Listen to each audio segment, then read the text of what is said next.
ವೀಕ್ಷಕರೇ ನಮಸ್ಕಾರ. Super ಸಂಡೆಯ double header ನ ಮತ್ತೊಂದು ಪಂದ್ಯದ ಪ್ರಿವ್ಯೂಗೆ ನಿಮ್ಗೆಲ್ಲ ಸ್ವಾಗತ. ಇದು IPL 2026 ನ ಮೋಸ್ಟ್ ಅವೈಟೆಡ್ ಗೇಮ್ ಅಂತಾನೆ ಹೇಳ್ಬೋದು. Chennai super Kings versus RCB. ನಮ್ಮ RCB ಇವತ್ತು ಚಿನ್ನಸ್ವಾಮಿ ಸ್ಟೇಡಿಯಂ ನಲ್ಲಿ ಮುಖಾಮುಖಿ ಆಗ್ತಿವೆ. ಕಳೆದ 3 ಪಂದ್ಯಗಳಲ್ಲಿ ಸತತವಾಗಿ RCB ಚೆನ್ನೈ ವಿರುದ್ಧ ತನ್ನ ದರ್ಬಾರನ್ನ ಮುಂದುವರಿಸಿದೆ. 4ನೇ ಪಂದ್ಯದಲ್ಲೂ ತನ್ನ ದರ್ಬಾರನ್ನ ಮುಂದುವರಿಸುತ್ತಾ ಎಂಬುದನ್ನ ಕಾದ್ ನೋಡಬೇಕಿದೆ. ಬನ್ನಿ, CSK ವರ್ಸಸ್ RCB ನಡುವಿನ ಬಲಾಬಲ ಹೇಗಿದೆ, ಸ್ಟ್ಯಾಟ್ಸ್ ಹೇಗಿದೆ, ಪಿಚ್ ಪ್ರೆಡಿಕ್ಷನ್ ಏನು, ವೆದರ್ ರಿಪೋರ್ಟ್ ಏನು, ಚಿನ್ನಸ್ವಾಮಿ ಸ್ಟೇಡಿಯಂ ನಲ್ಲಿ ಯಾವ ರೀತಿ ಮ್ಯಾಚ್ ನಡೆಯುತ್ತೆ ಎಂಬುದನ್ನ ನೋಡೋಣ. ಎಸ್, 2026 IPL ನ ಮೋಸ್ಟ್ ಅವೈಟೆಡ್ ಮ್ಯಾಚ್ ಅಂದ್ರೆ CSK versus RCB Chinnaswamy stadium ನಲ್ಲಿ ಎದುರಾಗ್ತಿದ್ದೇವೆ. ಯಾಕಂದ್ರೆ ಕಳೆದ 2 ಪಂದ್ಯಗಳಲ್ಲಿ CSK ಸೋತು ಸುಣ್ಣವಾಗಿದೆ. ಈಗ 3ನೇ ಪಂದ್ಯವನ್ನ RCB ವಿರುದ್ಧ ಆಡಲು ಚಿನ್ನಸ್ವಾಮಿ ಸ್ಟೇಡಿಯಂಗೆ ಬರ್ತಿದೆ. ಇತ್ತ RCB ತನ್ನ ಮೊದಲ ಪಂದ್ಯದಲ್ಲಿ IPL 2026 ನ ಓಪನಿಂಗ್ ಪಂದ್ಯದಲ್ಲಿ ಸನ್ರೈಸ್ ಹೈದರಾಬಾದ್ ವಿರುದ್ಧ ಅಧಿಕಾರಯುತ ಗೆಲುವನ್ನ ದಾಖಲಿಸಿದೆ. ಉತ್ತಮ ಫಾರ್ಮ್ ನಲ್ಲಿದೆ. ಡಿಪೆಂಡಿಂಗ್ ಚಾಂಪಿಯನ್ಸ್ ಬೇರೆ. ಯಾವ ರೀತಿ CSK ವಿರುದ್ಧ ಆಡ್ತಾರೆ ಎಂಬುದನ್ನ ನೋಡ್ಬೇಕಿದೆ. ಇತ್ತ CSK ಯಲ್ಲಿ ಸಂಜು ಸ್ಯಾಮ್ಸನ್ ನ ಕರ್ಕೊಂಡು ಬಂದ್ರು ಕೂಡ 2 ಪಂದ್ಯಗಳಲ್ಲಿ ಸಂಜು ಸ್ಯಾಮ್ಸನ್ ವಿಫಲವಾಗಿದ್ದಾರೆ. ಅವರು ವಾಪಸ್ ಕಮ್ ಬ್ಯಾಕ್ ಮಾಡ್ತಾರ ನಮ್ಮ ಚಿನ್ನಸ್ವಾಮಿ ಸ್ಟೇಡಿಯಂ ಮೂಲಕ ಎಂಬುದನ್ನ ಕಾದ್ ನೋಡ್ಬೇಕಿದೆ. ಇತ್ತ ನಮ್ಮ ಟೀಮ್ ಏನು ಸಖತ್ತಾಗಿದೆ, ಯಾವುದೇ ರೀತಿಯ ಸಮಸ್ಯೆಗಳ ಇಲ್ಲ ಅಂತಾನೆ ಹೇಳ್ಬೋದು. ಡಿಪೆಂಡಿಂಗ್ ಚಾಂಪಿಯನ್ಸ್ ಪಟ್ಟಕ್ಕೆ ತಕ್ಕಂತೆ ಆಟ ಆಡ್ತಿದ್ದಾರೆ. ಅದು ಈ ಪಂದ್ಯದಲ್ಲಿ ಮುಂದುವರಿಬೇಕು ಅನ್ನೋದೇ ನಮ್ಮ ಆಸೆ. Okay, the story and context, ಹಿನ್ನೆಲೆ ಮತ್ತು ಕಥೆಯನ್ನ ನೋಡಿಬಿಡೋಣ. RCB ದರ್ಬಾರ್ ಅನ್ನ ನೋಡೋಣ. ಯಾಕಂದ್ರೆ RCB ಕತೆ ಈಗ ಫುಲ್ ಚೇಂಜ್ ಆಗಿದೆ. RCB ಎದುರಾಳಿಗಳಿಗಿಂತ ಈಗ ಬಹಳ ಬಲಿಷ್ಠವಾಗಿದೆ. ಹೈದರಾಬಾದ್ ವಿರುದ್ಧ ಮೊದಲ ಪಂದ್ಯವನ್ನ ಬಹಳ ಸುಲಭವಾಗಿ ಗೆದ್ದಿದ್ದು. 200+ ಟಾರ್ಗೆಟ್ ಅನ್ನ ಚೇಂಜ್ ಮಾಡಿ ಗೆದ್ದಿದ್ದಾರೆ. ಫ್ರೆಶ್ ಮೈಂಡ್ ನೊಂದಿಗೆ ಕಣಕ್ಕಿಳಿತಿದ್ದಾರೆ. ಯಾಕಂದ್ರೆ ಕಳೆದ ಶನಿವಾರ ಈ ಪಂದ್ಯ ನಡೆದಿತ್ತು, ಓಪನಿಂಗ್ ಗೇಮ್. ಅದಾಗಿ 1 ವಾರದ ಬಳಿಕ RCB ಯಾವುದೇ ಪಂದ್ಯವನ್ನ ಆಡಿಲ್ಲ. 8 ದಿನಗಳ ಬಳಿಕ ಪಂದ್ಯವನ್ನ RCB ಆಡ್ತಿದೆ. ಆದ್ರಿಂದ ಫ್ರೆಶ್ ಮೈಂಡ್ ನೊಂದಿಗೆ ಕಣಕ್ಕಿಳಿತಿದ್ದಾರೆ. ಅದು ಇವರಿಗೆ ಮೊಮೆಂಟಮ್ ಅನ್ನ ತಂದ್ಕೊಡುತ್ತೆ. ಜೊತೆಗೆ ಚೆನ್ನೈ ವಿರುದ್ಧ ಕಳೆದ 3 ಪಂದ್ಯಗಳಲ್ಲಿ, ಯಾಕಂದ್ರೆ 2025 ಅಲ್ಲಿ 2, 2024 ನಲ್ಲಿ ಲಾಸ್ಟ್ ಪಂದ್ಯವನ್ನ ಬೆಂಗಳೂರು ಗೆದ್ದಿತ್ತು. ಅಂದ್ರೆ ಸತತವಾಗಿ 3 ಪಂದ್ಯಗಳನ್ನ ಚೆನ್ನೈ ವಿರುದ್ಧ ಬೆಂಗಳೂರು ಗೆದ್ದಿದೆ. ಆ ಮೊಮೆಂಟಮ್ ಅನ್ನ ಇಲ್ಲಿ ಕ್ಯಾರಿ ಮಾಡೋ ಸಾಧ್ಯತೆ ಇದೆ RCB. ಇತ CSK ಪರದಾಟವನ್ನ ನೋಡೋದಾದ್ರೆ ಕಳೆದ 2 ಪಂದ್ಯಗಳಲ್ಲಿ ಹೀನಾಯವಾಗಿ ಸೋತಿದೆ ಅಂತ ಹೇಳ್ಬೋದು. ಯಾಕಂದ್ರೆ ಮೊದಲ ಪಂದ್ಯದಲ್ಲಿ RR ವಿರುದ್ಧ ಬಹಳ ಹೀನಾಯವಾಗಿ ಅತ್ಯಂತ ಕೆಟ್ಟದಾಗಿ ಸೋತಿತ್ತು. ಬಟ್ ಪಂಜಾಬ್ ಕಿಂಗ್ಸ್ ವಿರುದ್ಧ ಪಂದ್ಯದಲ್ಲೂ ಕೂಡ 200 ರನ್ ಗಳಿಸಿದ್ರು ಕೂಡ ಪಂಜಾಬ್ ಕಿಂಗ್ಸ್ ವಿರುದ್ಧ ಸೋಲನ್ನ ಅನುಭವಿಸಿತು. ಬ್ಯಾಟಿಂಗ್ ಏನೋ ಲಯಕ್ಕೆ ಮರಳಿರಬಹುದು, ಬಟ್ ಬೌಲಿಂಗ್ ಅದೇ ಚಾಳಿಯನ್ನ ಹಿಡಿದಿದೆ.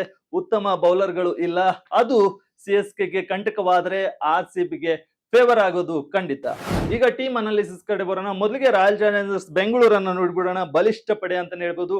ಡಿಪೆಂಡಿಂಗ್ ಚಾಂಪಿಯನ್ಸ್ಗೆ ತಕ್ಕಂತೆ ಆಟ ಆಡ್ತಿದ್ದಾರೆ. ಬ್ಯಾಟಿಂಗ್ ಬೆಂಕಿ ವಿರಾಟ್ ಕೊಹ್ಲಿ ಇದ್ದಾರೆ. ಫಿನಿಶರ್, ಓಪನರ್, ಏನಾದ್ರೂ ಹೇಳ್ಬೋದು. ಎಲ್ಲಾ ಪಾತ್ರಗಳಿಗೂ ಸೂಟ್ ಆಗ್ತಾರೆ RCB ಯಲ್ಲಿ. ಯಾಕಂದ್ರೆ ಕಳೆದ ಪಂದ್ಯದಲ್ಲಿ ಅವರು 50+ ರನ್ ಅನ್ನ ಗಳಿಸಿದ್ರು. ಅದರ ಜೊತೆ ಇಂಪ್ಯಾಕ್ಟ್ ಪ್ಲೇಯರ್ ಆಗಿ ಬಂದ ದೇವದತ್ ಪಡಿಕ್ಕಲ್ ಅವರು 26 ಎಸೆತಗಳಲ್ಲಿ 61 ರನ್ ಗಳನ್ನ ಗಳಿಸಿ ಮತ್ತೆ ಫಾರ್ಮ್ಗೆ ಮರಳಿದ್ದಾರೆ. ಅವರು ಈ ಪಂದ್ಯದಲ್ಲೂ ಚೆನ್ನಾಗಿ ಆಡೋ ಸಾಧ್ಯತೆ ಇದೆ. ಇನ್ನು ಕ್ಯಾಪ್ಟನ್ ರಜತ್ ಪಾಟಿದಾರ್ ಮಿಡಲ್ ಆರ್ಡರ್ಗೆ ಆಧಾರ ಸ್ತಂಭವಾಗಿದ್ದಾರೆ. ಅವರು ಕೂಡ ಚೆನ್ನಾಗಿ ಆಡ್ತಿದ್ದಾರೆ. Tim David, Jitesh Sharma, Phil Salt, Romario ಶಪರ್ಡೋ ಅವರಂತ ಡೇಂಜರಸ್ ಹಿಟ್ಟರ್ಗಳು ನಮ್ಮ RCB ಕಡೆ ಇದ್ದಾರೆ. ಅದಕ್ಕೋಸ್ಕರ RCB ಬಹಳ ದೊಡ್ಡ ಸ್ಟ್ರಾಂಗ್ ಟೀಮ್ ಆಗಿ ಕಾಣ್ತಿದೆ. ಇನ್ನು RCB ಬೌಲಿಂಗ್ ನಲ್ಲೂ ಕ್ರಾಂತಿ ಮಾಡ್ತಾ ಇದೆ.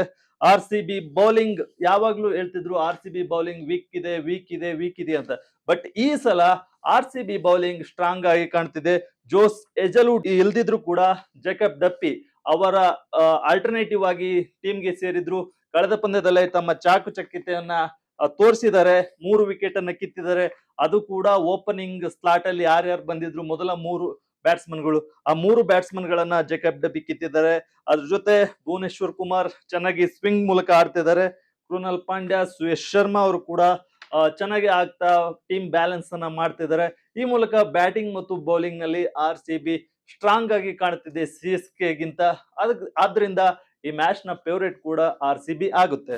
ಇನ್ನು ಚೆನ್ನೈ ಸೂಪರ್ ಕಿಂಗ್ಸ್ ಕಡೆ ಬಂದ್ರೆ ಸವಾಲುಗಳ ಸುರಿಮಳೆ ಇದೆ ಅಂತ ಹೇಳ್ಬೋದು. ಮೊದಲಿಗೆ ಸಂಜು ಸ್ಯಾಮ್ಸನ್ ಏನು T20 ವರ್ಲ್ಡ್ ಕಪ್ ಹೀರೋ ಅಂತ ಹೇಳ್ಬೋದು.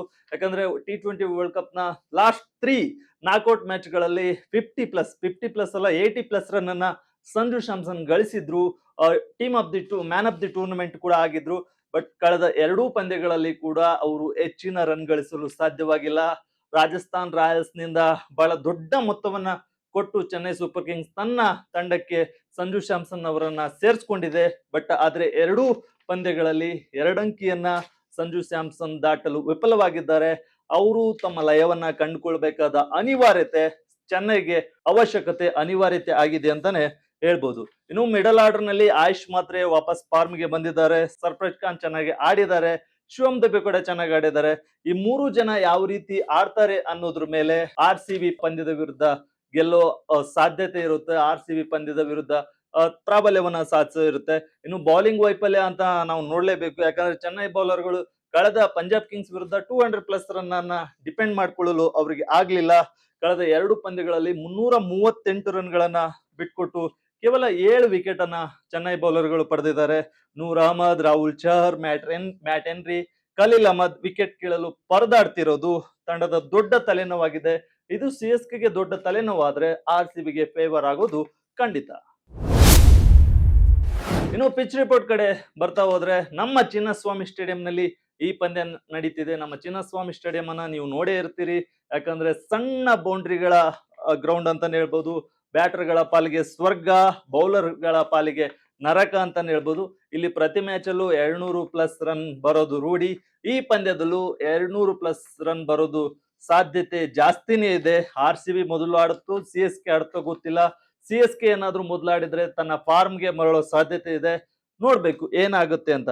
ಇನ್ನು ಡ್ಯೂ ಫ್ಯಾಕ್ಟರ್ ಬಹಳ ದೊಡ್ಡದಾಗಿ ಚಿನ್ನಸ್ವಾಮಿ ಸ್ಟೇಡಿಯಂ ನಲ್ಲಿ ಪ್ರಭಾವ ಬೀರುತ್ತೆ. ಚೇಜಿಂಗ್ ಮಾಡೋ ತಂಡಕ್ಕೆ ಪಿಚ್ ಹೆಚ್ಚು ನೆರವಾಗುತ್ತೆ. ಹೀಗಾಗಿ ಟಾಸ್ ಗೆದ್ದ ನಾಯಕ ಕಣ್ಣು ಮುಚ್ಕೊಂಡು ನಮ್ಮ ಚಿನ್ನಸ್ವಾಮಿಯಲ್ಲಿ ಬೌಲಿಂಗ್ ಅನ್ನ ಆಯ್ಕೆ ಮಾಡ್ಕೊಳ್ತಾರೆ, ಚೇಜಿಂಗ್ ಅನ್ನ ಚಾಯ್ಸ್ ಮಾಡ್ಕೊಳ್ತಾರೆ. ಈಗ ಪ್ಲೇಯಿಂಗ್ 11 ಅನ್ನ ನೋಡೋಣ. ಮೊದಲಿಗೆ RCB ಆತಿಥೇಯ ತಂಡ RCB ಯ ಪ್ಲೇಯಿಂಗ್ 11 ಅನ್ನ ನೋಡ್ಕೊಂಡ್ ಬಂದ್ಬಿಡೋಣ. ರಜತ್ ಪಾಟಿದಾರ್ ಕ್ಯಾಪ್ಟನ್ಸಿಯಲ್ಲಿ ಯಾವುದೇ ಚೇಂಜ್ ಆಗಿಲ್ಲ, ಚೆನ್ನಾಗಿ ಆಡ್ತಿದ್ದಾರೆ. ಡಿಪೆಂಡಿಂಗ್ ಚಾಂಪಿಯನ್ಸ್ ಬೇರೆ, ಅವರು ಕ್ಯಾಪ್ಟನ್ಸಿಯಲ್ಲಿ ಮುಂದುವರಿತಾರೆ. ಮೊದಲಿಗೆ ಓಪನರ್ ಆಗಿ ವಿರಾಟ್ ಕೊಹ್ಲಿ, ಫಿಲ್ ಸಾಲ್ಟ್ ಬರ್ತಾರೆ. ಅದಾದ ಬಳಿಕ ಇಂಪ್ಯಾಕ್ಟ್ ಪ್ಲೇಯರ್ ಆಗಿ ದೇವದತ್ ಪಡಿಕ್ಕಲ್ ಅವರು ಕ್ರೀಸ್ ಗೆ ಬರ್ತಾರೆ. ಅದಾದ ಬಳಿಕ ರಜತ್ ಪಾಟಿದಾರ್ ಬರ್ತಾರೆ. ಅದಾದ ನಂತರ ಟಿಮ್ ಡೇವಿಡ್ ಫಿನಿಶರ್ ಅಂತಾನೆ ಹೇಳ್ಬೋದು, ಅವ್ರು ಬರ್ತಾರೆ. ಜಿತೇಶ್ ಶರ್ಮಾನು ಚೆನ್ನಾಗಿ ಆಡ್ತಿದ್ದಾರೆ. ಟಿಮ್ ಡೇವಿಡ್ ಬಳಿಕ ಜಿತೇಶ್ ಶರ್ಮಾ ಬರ್ತಾರೆ. ಕೃಣಾಲ್ ಪಾಂಡ್ಯ ಆಲ್ರೌಂಡರ್, ಕಳೆದ ಪಂದ್ಯದಲ್ಲಿ ಅವರಿಗೆ ಬ್ಯಾಟಿಂಗ್ ಸಿಕ್ಕಿದ್ದಿಲ್ಲ. ರೊಮೋರಿಯಾ ಶಪಡೋ ಇದ್ದಾರೆ. ಭುವನೇಶ್ವರ್ ಕುಮಾರ್ ಸ್ವಿಂಗ್ ಮೂಲಕ ಎದುರಾಳಿಗಳನ್ನ ಕಂಗೆಡಿಸ್ತಾರೆ. ಸುಯೇಶ್ ಶರ್ಮಾ ತಮ್ಮ ಸ್ಪಿನ್ ಮೂಲಕ ಎದುರಾಳಿಗಳನ್ನ ಕಂಟಕಕ್ಕೆ ಸಿಲುಕಿಸ್ತಾರೆ. ಇನ್ನು ಅಭಿನಂದನ್ ಸಿಂಗ್ ಕೂಡ ಬರ್ತಾರೆ. ಇನ್ನು ಇಂಪ್ಯಾಕ್ಟ್ ಪ್ಲೇಯರ್ ಆಗಿ ಜೇಕಬ್ ಡಪಿ ಬರ್ತಾರೆ. ಯಾಕಂದ್ರೆ ಜೋಶ್ ಆಜಲ್ವುಡ್ ಅವರ ಆಲ್ಟರ್ನೇಟಿವ್ ಆಗಿರೋದ್ರಿಂದ ಇಂಪ್ಯಾಕ್ಟ್ ಪ್ಲೇಯರ್ ಆಗಿ ಜೇಕಬ್ ಡಬಿ ಕಳೆದ ಪಂದ್ಯದಲ್ಲಿ ಬಂದು 3 ವಿಕೆಟ್ ಅನ್ನ ಕಿತ್ತಿದ್ರು. ಇಂಪ್ಯಾಕ್ಟ್ ಪ್ಲೇಯರ್ ಅವರು ಹೊರಗೆ ಹೋದ್ಮೇಲೆ ದೇವದತ್ ಪಡಿಕ್ಕಲ್ ಬಂದು 50+ ರನ್ ಅನ್ನ ಗಳಿಸಿದ್ರು. ಆದ್ರಿಂದ ಇವರಿಬ್ರು ಇಂಪ್ಯಾಕ್ಟ್ ಪ್ಲೇಯರ್ ಅಲ್ಲಿ ಚೇಂಜ್ ಆಗೋ ಸಾಧ್ಯತೆ ಇದೆ. ಇನ್ನು ಚೆನ್ನೈ ಸೂಪರ್ ಕಿಂಗ್ಸ್ ನ ಪ್ಲೇಯಿಂಗ್ 11 ಅನ್ನ ನೋಡ್ತಾ ಹೋದ್ರೆ ಮೊದಲಿಗೆ ಋತುರಾಜ್ ಗಾಯಕ್ವಾಡ್ ಈ ಪಂದ್ಯದಲ್ಲೂ ಅವರು ಕ್ಯಾಪ್ಟನ್ ಆಗಿ ಮುಂದುವರಿಸೋ ಸಾಧ್ಯತೆ ಇದೆ. ಯಾಕಂದ್ರೆ ಎರಡು ಪಂದ್ಯಗಳಲ್ಲಿ ಸೋತ್ರು ಕೂಡ ಅವರನ್ನೇ ಕ್ಯಾಪ್ಟನ್ ಆಗಿ ಮುಂದುವರಿಸ್ತಾರೆ. ಸಂಜು ಸ್ಯಾಮ್ಸನ್ ಮತ್ತು ಋತುರಾಜ್ ಗಾಯಕ್ವಾಡ್ ಓಪನಿಂಗ್ ಬರ್ತಾರೆ. ಒನ್ ಡೌನ್ ಆಗಿ ಆಯುಷ್ ಮಾತ್ರ ಬರ್ತಾರೆ. ಅದಾದ ಬಳಿಕ ಸರ್ಫರಾಜ್ ಖಾನ್, ಶಿವಮ್ ದುಬೆ, ಜೇಮಿ ಓರ್ಟನ್, ಕಾರ್ತಿಕ್ ಶರ್ಮಾ, ನೂರ್ ಅಹಮದ್, ಖಲೀಲ್ ಅಹಮದ್ ಇದ್ದಾರೆ. ಅಂಶುಲ್ ಕಾಂಬೋಜ್, ಮ್ಯಾಟ್ ಹೆನ್ರಿ ಇದ್ದಾರೆ. ರಾಹುಲ್ ಚಹರ್ ಇಂಪ್ಯಾಕ್ಟ್ ಆಗಿ ಬರೋ ಸಾಧ್ಯತೆ ಇದೆ. ನೂರ್ ಅಹಮದ್, ಖಲೀಲ್ ಅಹಮದ್, ಅಂಶುಲ್ ಕಾಂಬೋಜ್, ಮ್ಯಾಟ್ ಹೆನ್ರಿ ಈ ಯಾರು ಕೂಡ ಚೆನ್ನಾಗಿ ಬೌಲಿಂಗ್ ಅನ್ನ ಹಾಕಿಲ್ಲ. ಆದ್ರಿಂದ ಅವರಿಗೆ ಕಂಟಕ ಆಗ್ತಿದೆ. ಅದ್ರ ಜೊತೆ ಸಂಜು ಸ್ಯಾಮ್ಸನ್ ಕೂಡ ವಾಪಸ್ ಫಾರ್ಮ್ ಗೆ ಬರ್ಬೇಕಿದೆ. ಇದುವರೆಗೂ ಆಡಿದವರು ಯಾರು ಅಂದ್ರೆ ಆಯುಷ್ ಮಾತ್ರೆ ಮತ್ತು ಶಿವಮ್ ದುಬೆ ಚೆನ್ನಾಗಿ ಆಡಿದ್ದಾರೆ. ಮತ್ತೆ ಜೇಮಿ ಓರ್ಟನ್ ಕೂಡ ಮೊದಲ ಪಂದ್ಯದಲ್ಲಿ ಚೆನ್ನಾಗಿ ಆಡಿದ್ರು. ಈ ಮೂವರನ್ನು ಬಿಟ್ರೆ ಬೇರೆ ಯಾರು ಅಂತ ಪರಿ ಚೆನ್ನಾಗಿ ಆಡಿಲ್ಲ. ಆದ್ರಿಂದ ಈ ಪಂದ್ಯದಲ್ಲಿ ಯಾರು ಲಯಕ್ಕೆ ಮರಳ್ತಾರೆ ಎಂಬುದನ್ನ ಕಾದ್ ನೋಡ್ರಿ. ಓಕೆ ವೀಕ್ಷಕರೇ, ನೋಡಿದ್ರಲ್ಲ, RCBಗೆ ಈ ಪಂದ್ಯ ಕೂಡ ಇಂಪಾರ್ಟೆಂಟ್. ತನ್ನ ತವರಿನಲ್ಲಿ 2ನೇ ಪಂದ್ಯವನ್ನ ಆಡ್ತಿದೆ. ಈ ಪಂದ್ಯದಲ್ಲೂ CSK ವಿರುದ್ಧ ಗೆದ್ರೆ RCB ದರ್ಬಾರ್ ಕಂಟಿನ್ಯೂ ಆಗುತ್ತೆ. ಒಂದ್ ವೇಳೆ CSK ಕಮ್ ಬ್ಯಾಕ್ ಮಾಡಿದ್ರೆ ಮಾಸ್ ಗಿಂತ ಕ್ಲಾಸ್ ಮುಖ್ಯ ಎಂಬುದು ಇಲ್ಲಿ ರುಜುವಾತಾಗುತ್ತೆ. ಆದ್ರಿಂದ ಯಾರು ಗೆಲ್ತಾರೆ ಎಂಬುದನ್ನ ಕಾದ್ ನೋಡ್ಬೇಕಿದೆ. ನಿಮ್ ಪ್ರಕಾರ ಈ ಪಂದ್ಯದಲ್ಲಿ ಯಾರು ಗೆಲ್ಬೇಕು, ಯಾರು ಗೆಲ್ತಾರೆ ಎಂಬುದನ್ನ ಕಮೆಂಟ್ ಮೂಲಕ ತಿಳಿಸಿ. ಇದೇ ರೀತಿಯ ಹೆಚ್ಚಿನ IPL ವಿಡಿಯೋಗಳಿಗಾಗಿ ವಿಜಯ ಕರ್ನಾಟಕ ವೆಬ್ ಅನ್ನ ಫೇಸ್ಬುಕ್, ಇನ್ಸ್ಟಾಗ್ರಾಮ್, ಯೂಟ್ಯೂಬ್ ನಲ್ಲಿ ಫಾಲೋ ಮಾಡಿ. ಧನ್ಯವಾದ.